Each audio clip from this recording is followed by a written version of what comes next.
On August 12, 2000, 24 professional jazz musicians took the stage on the town green in New Haven, Connecticut. It was the 19th annual New Haven Jazz Festival, and they were the opening act for world-renowned jazz pianist Dave Brubeck. For many in the audience, though, they were the main attraction, because the musicians were there to pay tribute to two brothers, the late Eddie and Bobby Buster, who had been their friends and mentors. For over 50 years, the Buster brothers were the heart and soul of jazz music in New Haven. They were loved and respected not only for their talent, but also for their generosity. They played with the best, including Sonny Stitt, Sarah Vaughan, Count Basie, and Gene Ammons, in New Haven, Chicago, and elsewhere. But they never forgot their roots and always shared the stage. The first thing that would come out of Eddie's mouth or Bobby, "Where's your horn? Where's your horn? Go get it. It's not going to do any good in the car. Take it out. Bring it in. Let's jam." They were born mentors, born leaders. Very, very extremely generous man, would let anybody play. The musicians would always find us, you know, because they knew Eddie would let them play. I know one time I heard him say, "You don't make mistakes here." They were the foundation of jazz in New Haven. The Buster story is a jazz story. And in New Haven, that means Dixwell Avenue, Black New Haven's main street. For many years, Dixwell Avenue was home to one of the city's special musical traditions. One thing about the community, everybody loved music. The theme in New Haven was jazz. That was the community, jazz. I mean, when all the different clubs, every weekend, every Thursday, Friday, Saturday, and Sunday. Yeah, music kept the community very much closely together. This is what you did. I mean, you'd go out to a club and you would listen to jazz.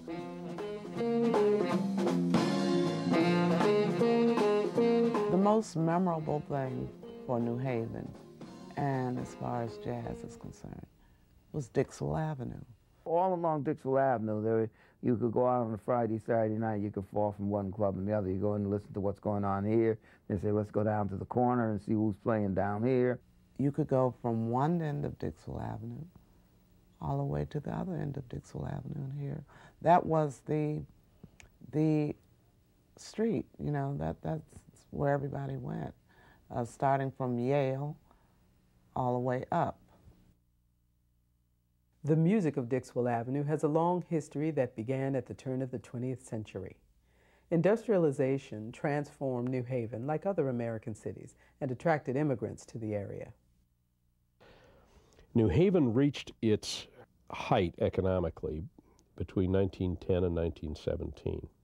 It had been a thriving industrial community after the Civil War, and it continued to be a very prosperous and expanding industrial community in the beginning of the 20th century. The city was composed of, at that time, largely immigrant populations. There was a small black community of about 3,000 people living in New Haven as the century turned. The stewards in Yale dining rooms and in subsequent Yale clubs and so on, were the black people who came first here from the South and worked in the community that way.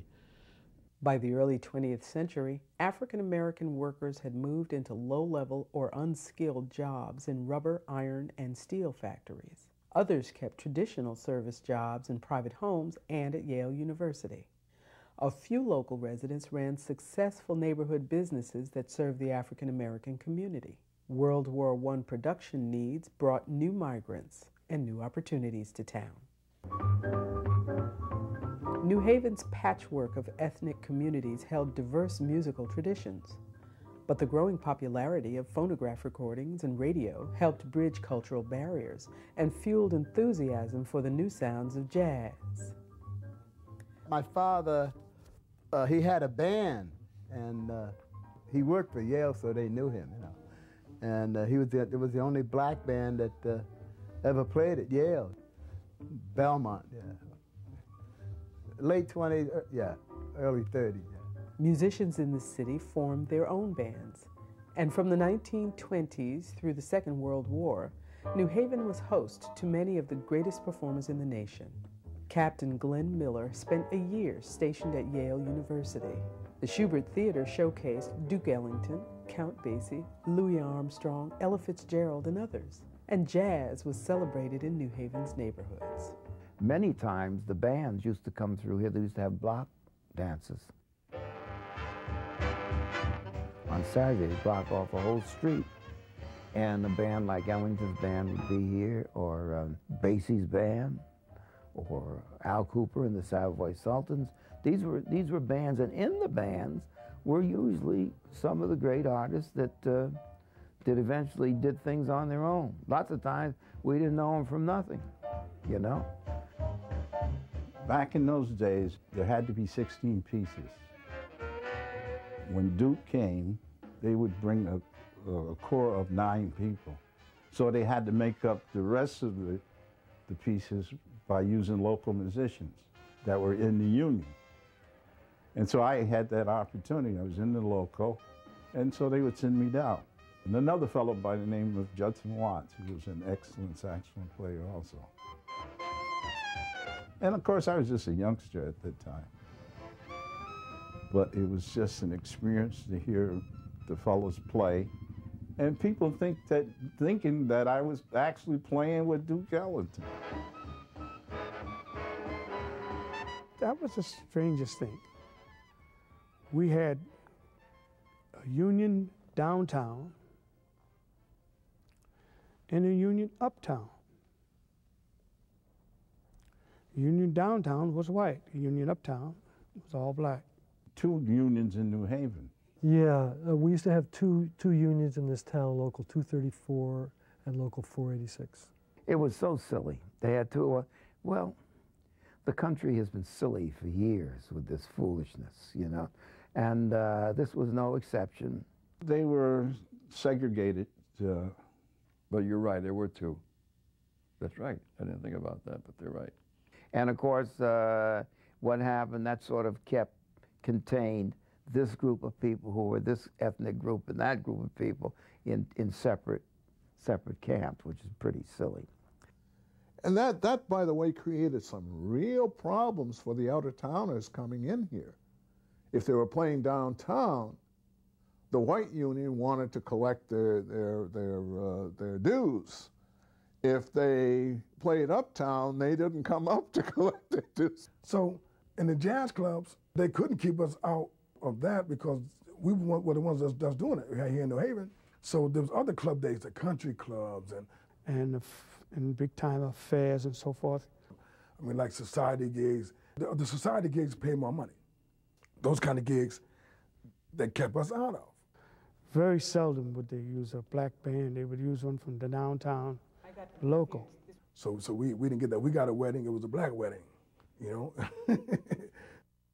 There were union meetings and all the rest of it. In fact, some of the old-timers were quite proud that they had their own union. Driven by discrimination among white theater booking agents, black musicians in New Haven and other cities founded their own locals within the American Federation of Musicians. The Black Musicians Local, also helped support the Dixwell neighborhood's growing number of black-owned music clubs. A lot of the younger people that were coming up would say, what is all this food? So why don't we get one thing here? And they said, well, you know, we fought to get our own union, and we've got it now. We're 234, and you guys could carry it on and the whole scene. So there was a sort of a conflict sometimes between the old school and the new. It was a great, it was a great thing. Of course, as time went by, and minds changed, it was decided that the separate headquarters should combine with the white. It was Willie Ruff, then an undergraduate at Yale University, who took action. A gifted French horn player, he was invited to perform with the New Haven Symphony, but was prevented from joining the White Musicians Union. There was a problem concerning his playing with the symphony. Willie, as you know, is a very accomplished musician.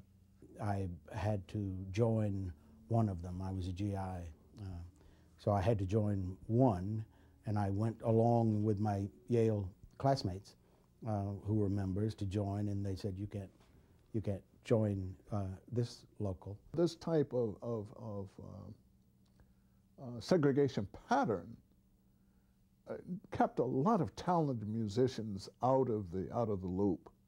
It was like the rest of American life. It wasn't new. I'm from Alabama. I came to Yale and walked into the first integrated classroom I've ever entered in my life. I'd been in a segregated military, segregated education, segregated church. Why not segregated unions? Couldn't go into the Taft Hotel. You couldn't get a room down there at the time, too. The threat of a lawsuit finally led the white and black musicians locals to merge. One of New Haven's most successful and admired entertainers and businessmen was Rufus Greenlee, a former dancer who started a restaurant and nightclub in the 1930s that was devoted to jazz music. It was called the Monterey. The Monterey is a landmark. It is one of the places that everyone in New Haven has some knowledge of, and many people outside New Haven. Many people will tell you they had the best time of their life in the Monterey. The Monterey was the prime club that echoed throughout Connecticut and surrounding states. It was something that was the thing to do. It was the place to go. And that my father was such a gentleman and such a wonderful human being. Oh gosh, he was quite a guy. A real gentleman. And he was a very skilled businessman. The Monterey started in 1936. And it started after my father had this fabulous career as a vaudeville performing act. Because my uncle was in vaudeville. And he was quite a dancer. He was partners with a man by the name of Drayton. They were a dance team. He was married to Hilda Rogers, who was a beautiful black female and extremely skilled dancer. His first wife, Hilda, was his partner. Was his dance partner. Hilda Rogers. Rufus Greenlee was a fantastic performer. He had been a top billing performer in Europe, him and his partner. They were considered the first black class act. The white tie and tails, yeah, and the spats and white gloves, and cane, top hat. Most of the acts during that time were comedic and done in blackface and that kind of thing. And they were the first guys that came out with this look.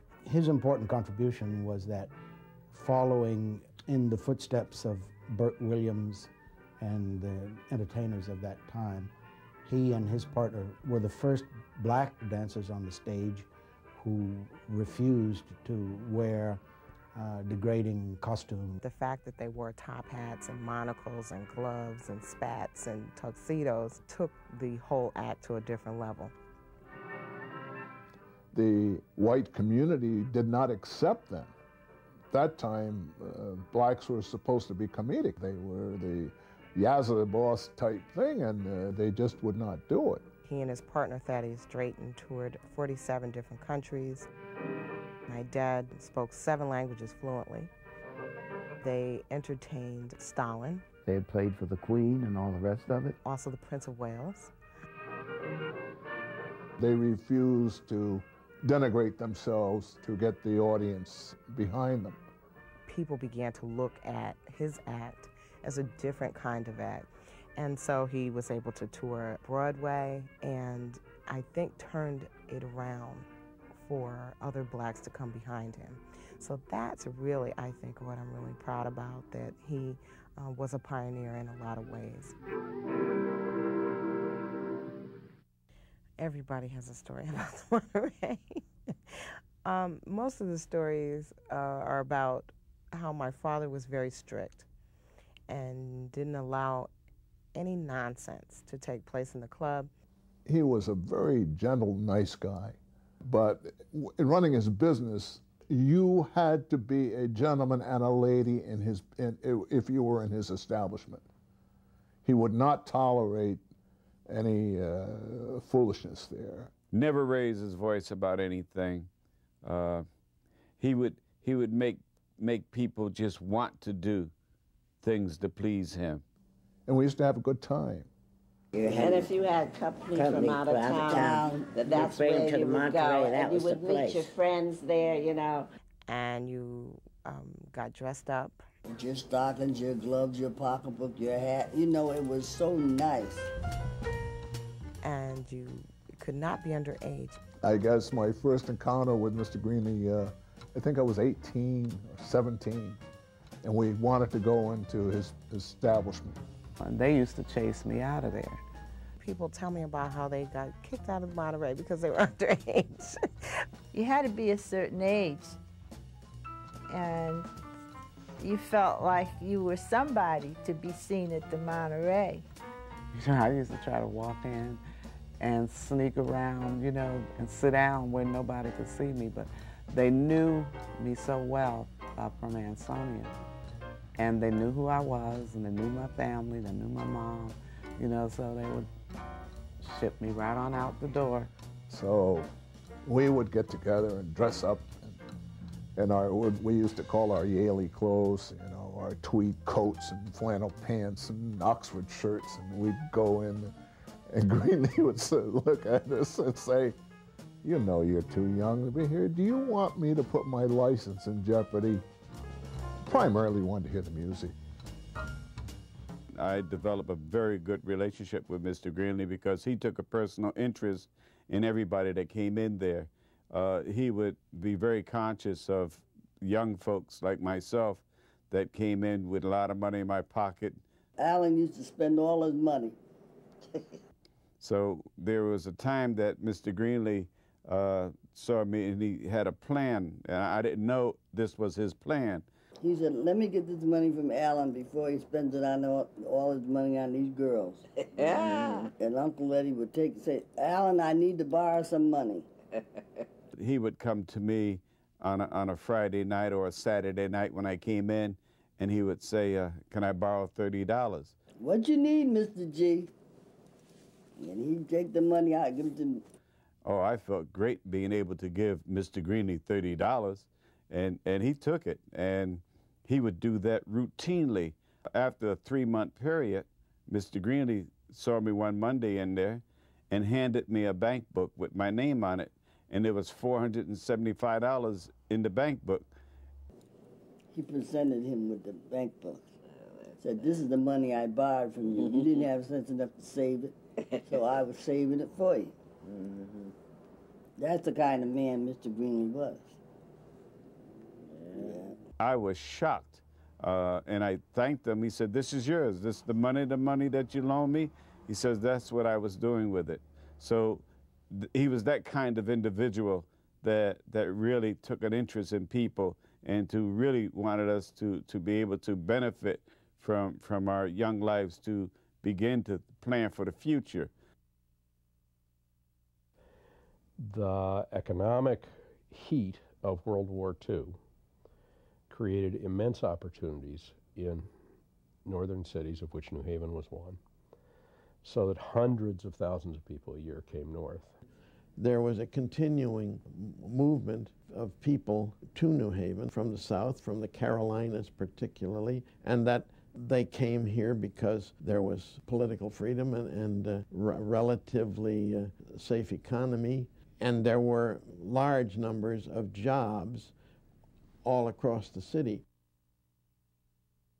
During the war, in places like Winchester, repeating arms, and the munition plants and the boatyards, there was a big influx of people. A lot of people came in from North Carolina. The one plant, actually, the Winchester repeating arms plant, which is in the Dixwell neighborhood, was immensely important. It had about 20,000 jobs. This building here is part of the Winchester complex, and if I remember, this was an administration building. What I do remember was across the street was where they used to manufacture the ammunition. Oh, yeah. Everybody was working at Winchester's. The jobs were really plentiful. Just about everyone worked at Winchester's. You had the day shift, the swing shift, which is the afternoon, and the night shift. And they employed thousands of people. And the place must have just hummed. I don't want to romanticize urban manufacturing. I mean, it's not as if it was fun or a great place to spend your time on the shop floor at Winchester. But it was a pretty good way of paying a mortgage. As a truck driver, the hardest I ever worked was backing into this building one time and loading about, I think, 400 or 500 cases of bullets. Each one of those boxes weighed 93 pounds, and I had about 300 of them, if I remember right. That was the hardest I ever worked in my life, right here at this plant. And in fact, for 3 or 4 days, I was so weak I couldn't even pick up a horn to play at all after that. And a lot of folks that lived right in New Haven, right in the project area, in the Dixwell area, Oak Street area, they all worked Winchester factory. And they would also come to the Monterey. And after maybe at that time, maybe a 40-hour week, I found music was very relaxing. In other words, after you work in a sweatshop and it's hot and steamy, and you maybe in the evening you go to a club and you have a couple of drinks, you sit back and you listen to music. It's very soothing for the soul. Families were having hard times after the war, but the types of songs that were being sung and played were nurturing. It's like the old saying, music has charm, it soothes the savage beast. I think also with Winchester Factory being very much one of the biggest industries in the New Haven area, see, today you won't find clubs that can open up at 10 o'clock in the morning and close up at 1 o'clock and be filled with people all day, 7 days a week. Back in those years, that's exactly what the Monterey was doing. And they would come for lunch as well, because the Monterey not only was known for the good jazz, they were known for the good food too. The Monterey had great food, but the music there was legendary. During Rufus Greenlee's long career in show business, he made friends with many of the best-known performers of the day, and they all made appearances at his club. One person who stood out very much, and she would naturally, that was Josephine Baker. Josephine Baker came to visit my dad. They developed a friendship while my father was touring in Paris. Charlie Parker. Well, he just came and blew and left. That's all he played 2 sets. I'm out of here, and he was gone. My father used to talk to Ella Fitzgerald on a regular basis, and that she would sometimes come through and they'd have closed-door jam sessions. I remember distinctly when Lionel Hampton came in, and I remember when Lionel walked in and sat down right next to me, and I said hi, and he said hello, Billie Holiday and her husband would come through there, Nat King Cole. The Jazz Messengers, Milt Jackson and his group, they all played in Monterey. Sarah Vaughan had been here. Ruth Brown had come through. Little Jimmy Scott. John Coltrane. Saxophone player, Coltrane. Oh, yeah. He stopped through. He said he liked New Haven, but New Haven was too slow for him.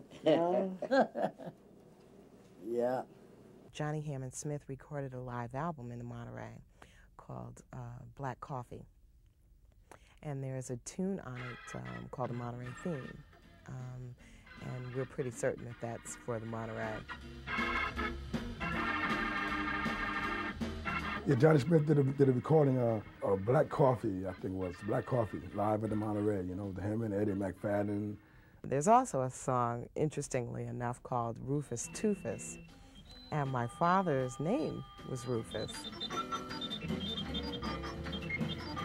So I'm pretty certain that that song was for him. Horace Silvers, that blows sax, been to the Monterey. Well, I played on at the Monterey with Walter Radcliffe. I was about 18 years old at the time, I believe, 17 or 18. I was still in high school anyway. And I was playing tenor, a la prayers, you know. And we played like 2 nights a week up there for several months. We played on Friday and Saturday night, you know. So what I would do, I'd get through high school at 3 o'clock in the afternoon Friday, and then 5 or 6 o'clock or so, I'd take the train up to New Haven, have dinner, you know, and I was staying at Walter's house with his mother and his father. And Walter had the attic room. So I'd get there, we'd go to the gig, play the gig, and then afterwards we'd come home and we would stay up till maybe 4 or 5 o'clock in the morning talking music. Oh, I remember just like it was yesterday, like I was telling you, we were like young kids, you know, and so we just talked about music like that was our life, you know. That's how, when you're young and you're interested in the music, you just can't get enough about talking about it, you know. So we'd sit up there in his attic room and talk music till about 4 or 5 o'clock in the morning, and then finally we'd go to bed and go to sleep, you know. During the war and after the war, jazz was very much the music of the day. It was a time of happiness all over the country. Now here I am, I got out of the service in January of '46. The war is over in '45. I go down to New York. I go to one, I see Dizzy and Charlie Parker playing in one room. George Shearing is playing in another room. Thelonious Monk is playing in another room. The Woody Herman Band is in another room. America in itself had music in its veins. You look at the warships, they're over in Europe when the war was ended, everybody was dancing in the streets. It was an era of time when you realize that a world war is over. A world war is over. This, if you're not around at that time, you'll have no idea what a great feeling that is. A lot of the music that was played right after the war, when people just would go out and play, you know, like for fun, they'd go out and play any night of the week. They could find 6 clubs or, you know, a string of places where there was they all had pianos. You can forget about that today. They all had pianos, and people would just go in there and play and play and play and play and develop their craft. The thing was to get together and play. It's just like a jazz session. Sometimes you walk into a room and people are playing. And they come up to you, you got your instrument? Come on and play, and we would. They loved doing it. There was no remuneration necessarily involved, and if you got paid any money for playing, it was very minimal. You didn't get a whole lot of money doing it. You did it because you loved to do it, and lots of times when you had those long jam sessions stuff, they would last like 4 and 5 and 6 hours, and virtually the only people that would get paid would be the house band, but everybody else that would come week after week did not get paid. It was more of a jam session. Nobody really had, if you had a gig in New Haven, it wasn't really your gig because anybody would come in and it was just common courtesy to let them play. And we'd have fun. We'd get a glass of beer or something, and we're sitting there, and you listen to this guy play, he sounds good. Then you get up and you try to put an edge on him, you know. So we're all trying to have fun playing. You did it because it was a friendly sort of competitiveness, and you did it because you actually liked doing it. You enjoyed sharing together, and that was the big part of it. You would share different ideas, and then When you had a break, you would go talk to this guy about, hey, I blew the bridge on that song. You know the changes to that? The musicians were much closer. They were not afraid to share, share their ideas and what they were into. The Monterey was just one of a number of clubs on Dixwell Avenue that featured jazz. And while the Monterey might have had the most famous performers, all the clubs became showcases for local musicians. There were quite a few clubs. There were quite a few clubs, particularly in the black community. And there was the Monterey, of course, which was one of the forefront. Dixon's Restaurant, 261 Ashman Street. Yeah, well, Horace and I played at a club called Dixon. That was like a tavern, You got to understand, the Monterey was different than Dixon's. Dixon's was only a block away down on Ashman Street, and that was like a local family-type setting, and where people would feel free. If they sang in the bathroom, they could come and sing at Dixon's, And that's what we were all about. Willie's Club, the Playback. We were on Winchester Avenue. We're at a building now, which is a church. This church at one time was a jazz club called the Playback with Willie Ruff and also Dwight Mitchell. I bought a club simply to have a place to expand our duo into a trio. And they used to have some very nice jazz here. That was the Playback. A lot of your Yale people, some professors, as well as Yale students, used to come here. The policy there was simply to have a place to play, and then when we went out on the road, as we often did, we brought, again, blessed by our proximity to New York, the leading small groups, meaning quartets, quintets, in New York, including Stan Getz, Horace Silver, Chico Hamilton, Billy Taylor, and groups like that. The Recorder Club was another. The Golden Gate was another. That spot used to really swing. What was unique about the Golden Gate, their stage was set up right in the window. Even if you were too young to go in, you could stand on the sidewalk and be entertained. So you could be walking down the street and you could see the band playing right in the window. There was the Democratic Club. There was the Musicians Club. And those are the days that I really, really miss, because it was a place, it was like a home for all the musicians. Any time of day, if a bunch of musicians got together, they could go up to the Musicians Club. Somebody would have their horn, somebody would have be on the piano, any time of day or in the evening.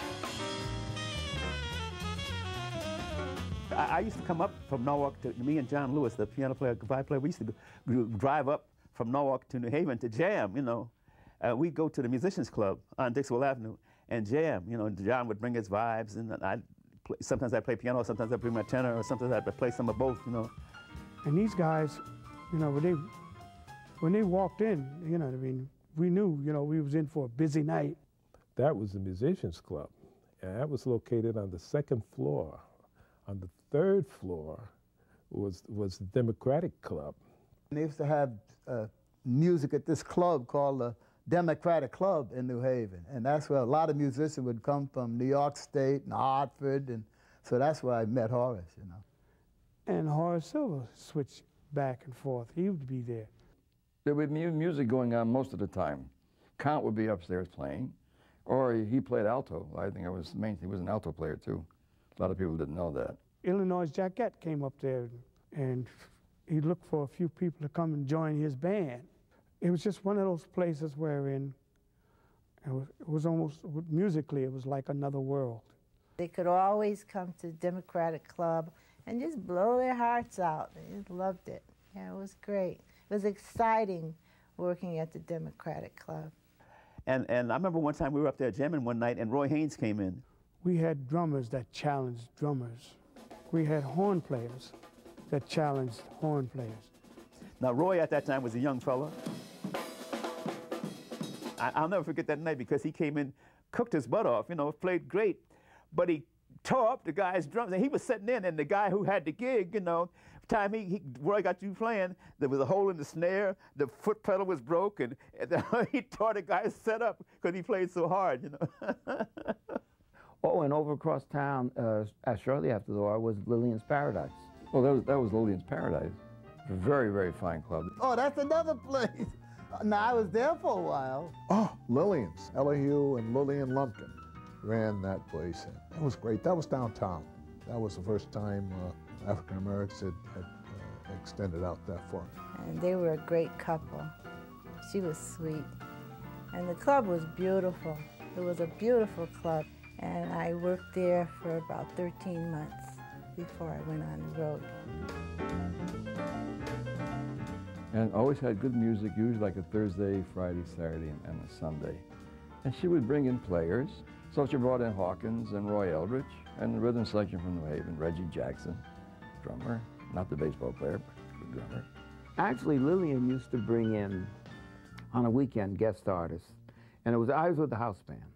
And it was a house band, there we had opportunity to play with some great performers. I had backed up Billie Holiday. I had played behind Coleman Hawkins. You would think, why would Coleman Hawkins want to come to New Haven to play? Now, maybe it could be they love to play. That's the secret. Bruce Brown came down there to sing. The group that was playing there belonged to a fellow named Mickey Ratcliffe. Mickey Ratcliffe was one of the piano players. And one night, Ruth Brown was playing there one weekend, and a fight broke out, and bottles were flying all over the place. They had a riot. Yeah. There was a riot. A fight broke out, and everybody started fighting, throwing tables, chairs, bottles, and everything, you know. We didn't even get off the ground. You know, the first tune, they started tearing the place up, you know. And we had a big baby grand piano on the bandstand, see? So we didn't want to get hit with bottles. We all dove to get under the piano. I went under the piano, the horse went under the piano, and I grabbed my tenor and ducked under the Steinway. You know, and held my tenor and ducked under the Steinway. And come to much to our surprise, very crowded under there, because Horace Silver was under the piano. Horace Silver was playing, and he says, man, he says, well, look, there's only room for so many of us under the piano. And so Mickey Ratcliffe coined a funny phrase. He says, you know, when Ruth Brown comes to town, battleground. So it was funny. Now back then, see, people talk about like who came to New Haven, but people downplay. We had some good musicians here in New Haven, like Dickie Myers. Dickie Myers is my father. Dickie was a very fine tenor saxophonist, very fine. Dickie he was a musician from his heart. Yeah. You never saw him without his bag with his horn and his tam. You know, I saw him get up and play several times where he just blew the roof off the house. Lou Donaldson is not too quick to throw out a compliments to say somebody could play. When you mentioned Dickie Myers, Lou Donaldson, he can play.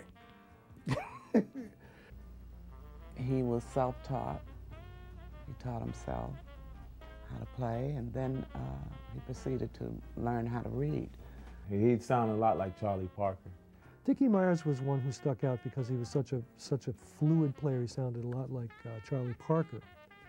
And I later got a chance to work with Dickie a lot. I made a record with him, and through the fact that I was now living in New York, Dickie came to New York to play several times with me at the West End Cafe. I remember seeing Dickie at the West End restaurant in New York, and I was in there when I was down at Columbia. And I went in, and sure enough, there he was, and he really was blowing. He was he was really gone. A wonderful guy, he really was. Happy-go-lucky all the time. Music was his whole life, really. I'm just sorry that everything started coming so late for him because he had been out there so long. Dickie could play. Houston could play. Tommy Brazil could play. Tommy Brazil, I have a special liking for him because I taught him. And he was a super talent. I think he should have been one of the great players today. In the Monterey and places like that, they like Tommy. You know, sometimes they say, who is this white boy coming in here? But when he opened up and pulled his horn out and stepped up on the stage, he would get a hand. He was one of the great tenor players I've ever heard in my life, tenor saxophone players.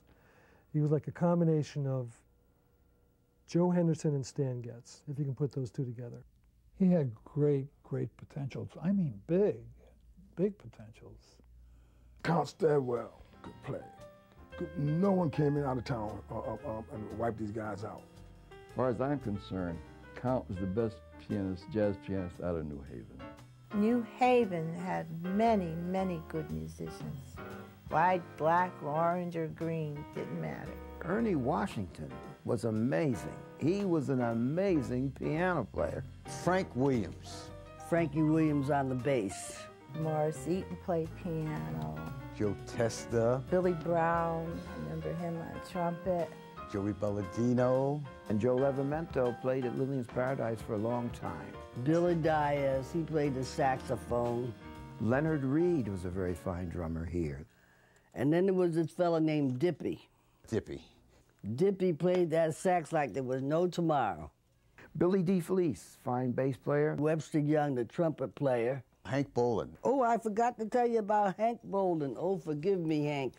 That's one of my favorite saxophone players. Cecil Curry was another piano player. Gwen Cleveland was an excellent singer. Rachel Dix.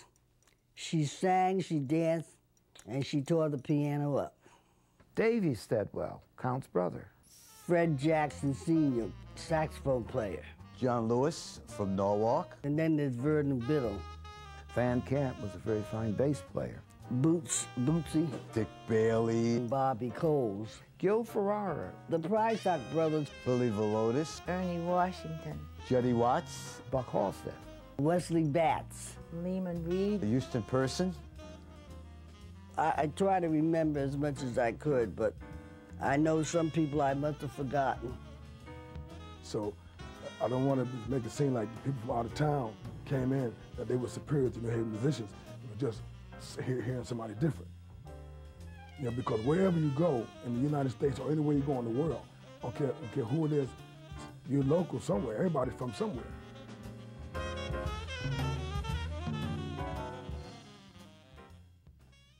They were happy at what they did, and I think people knew that they loved the music as much as they loved playing it. He loved to play. I mean, all he really wanted to do was to play. They were best friends, and they loved what they did. When I think of the two of them, I think of the Hammond B3. My father used to carry the organ wherever he went. He would take the organ with him. Having helped my father and my uncle move their organs, I'm serious. I think I got this big just from lifting that organ, that B3 organ. God. My father had a Hammond B3 that he used to keep in the kitchen, if you can imagine. They left here and went to Chicago and really made it big playing organ. You know, Chicago was where he really made it. Eddie was the house band at a club called McKee's. If I was playing these clubs, he was going to work at 2 o'clock in the morning and getting out of work at 8 o'clock in the morning. And so he played with Sonny Stitt, he played with Gene Ammons. Sonny Rollins, Gene Ammons, Dexter Gordon, Dinah Washington, Sarah Vaughan. He played with Johnny Griffin, all the great stars. They were so interchangeable.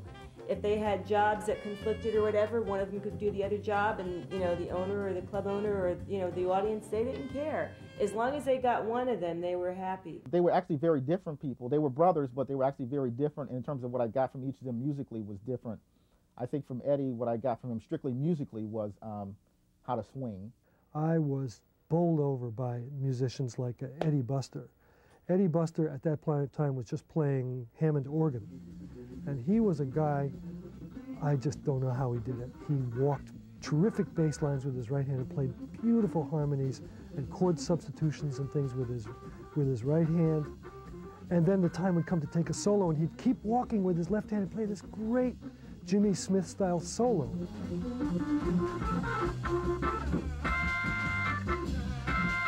Bobby was much more businesslike.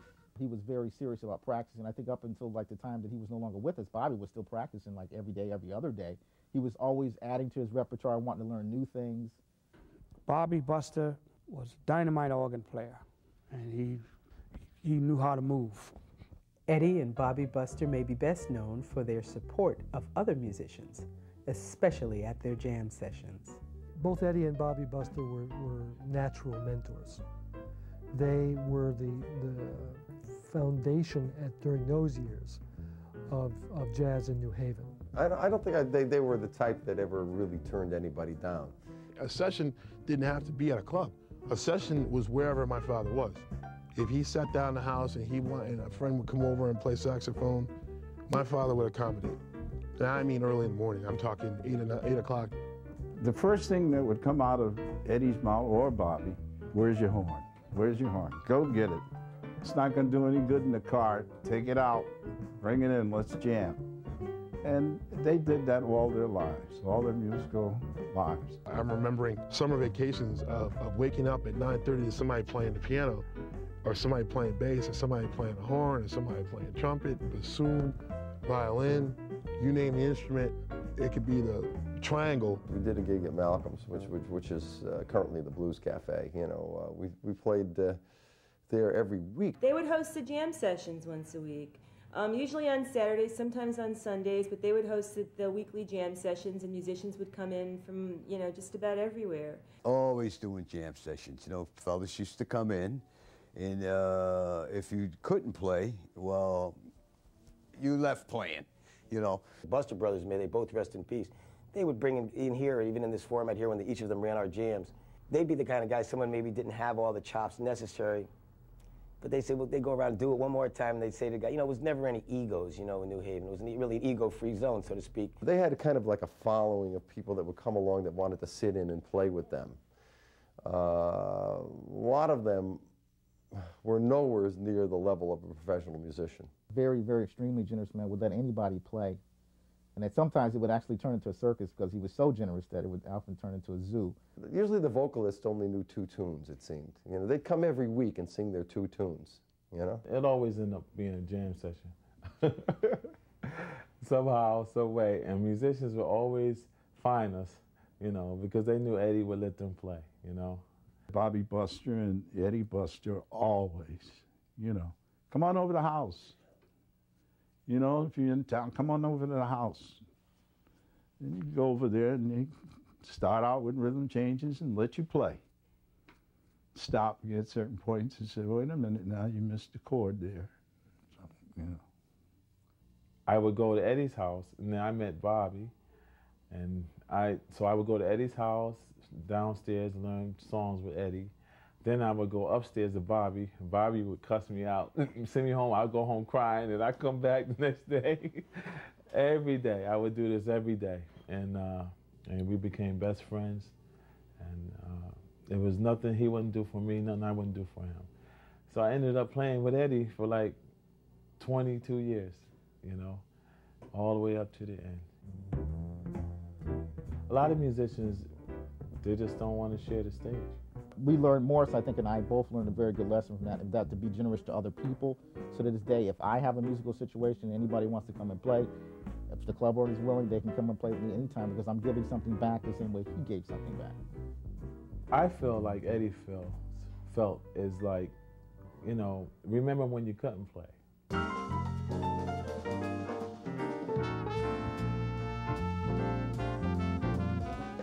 There was always someplace to go to sit in and play, you know, and it was open and welcome, you know, to do so. If there's another musician of caliber in the house and they want to sit in, they're certainly welcome, you know. And not only is it good for the musician coming in, but it's certainly good for the musicians that are playing there because you'll get new ideas, new directions, sometimes on some of the same tunes you've done. There was no schools for us to really learn jazz. The only way you develop this is through the college that I call Greyhound, which is the bus that you do for so many years. When they've asked me, what music school did you go to? I usually tell them Greyhound. You learn by association and by observing, and you learn by somebody just coming right out and telling you things, you know. Like, I learned a lot from Miles Davis when I played with him. I learned something from all the great people I played with, but I think I learned more from him than anybody else. And a lot of it I learned just by watching him, you know, observing him, you know. You know, you sit up and you watch it, and every time they play a certain thing, You know, kind of check it out, and keep watching. And the next thing you know, you stole it, you know what I mean? The one thing we were always told from the beginning with Eddie and Bobby and all those guys of that generation is you have to tell a story. I mean, it really is telling a story. The music was a story of what life is all about, is a message. Today's music is about anger, evil things, sex. The jazz that I'm talking about was about love, respect, family, pain, losses, grief, and God. That's what that music was about. It wasn't about who shot John, who raped who. You know, it wasn't all that swearing and stuff. It was about intelligence. Jazz is a feeling art form. You feel where the other person is, and you can, sometimes you can get on such a wavelength that you almost know what that person is going to play. People try to make things so complicated. This music came out of a situation like a preacher, like the preacher's talking in the church, and the preacher saying, "And I'm here this morning to tell you what God wants you to know. And I want you to understand." So while the preacher's talking, then the organist or the piano player is trying to find out what key the preacher's talking in. And the preacher saying, "And this morning, what we're going to talk about is," and then the organist or the piano player would find out what key, and they hit the chord, wham. You know, do you hear what I'm saying? They wham, the boom, you know, playing the chords, and the piano player, wow, you know, yeah, whoom, yeah, wham, yeah, wham, wham, wham, yeah, whoom.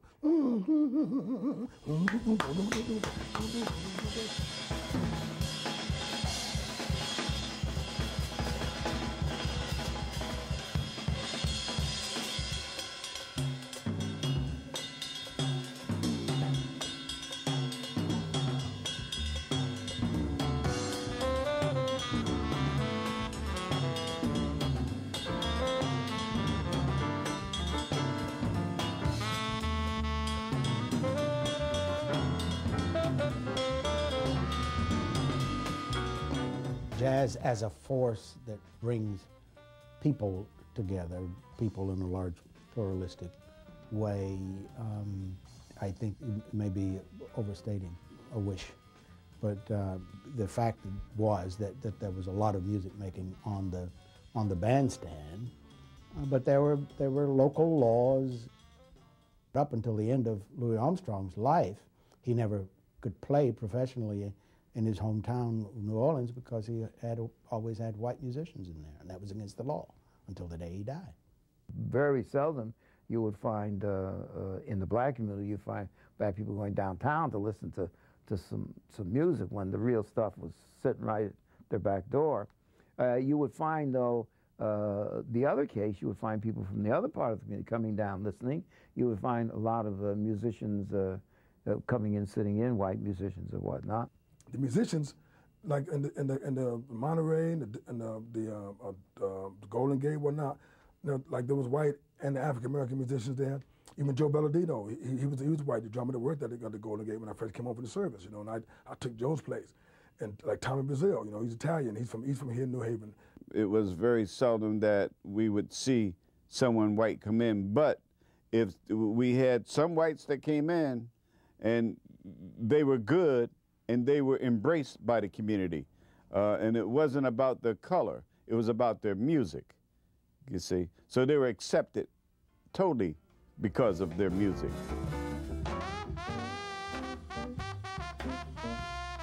In the arts, people relate to what you're playing and how you're playing. You know, they ain't got nothing to do with your skin color, you see. If anything, as I remember, anything was the vehicle for breaking down barriers, it was the music. The music is lighthearted. It's full of love and laughter and happiness and joy. You know, you want to pop your fingers and shake your head and shake whatever else you want to shake. Music is music, and we all play together, white, black, whatever. It breaks down all the racial barriers. Because when you're playing some jazz or when you're listening to some jazz and you're into it, you ain't got time to think about no racial barriers. You're just grooving, you know, and everybody's grooving with you. So black, white, yellow, green, purple, polka dot, whatever. Black, white, green, yellow, it does not make any difference. You know, people come from across the ocean, can't even speak English, get on the bandstand and everybody's playing the same. That's what's so nice about music, you know.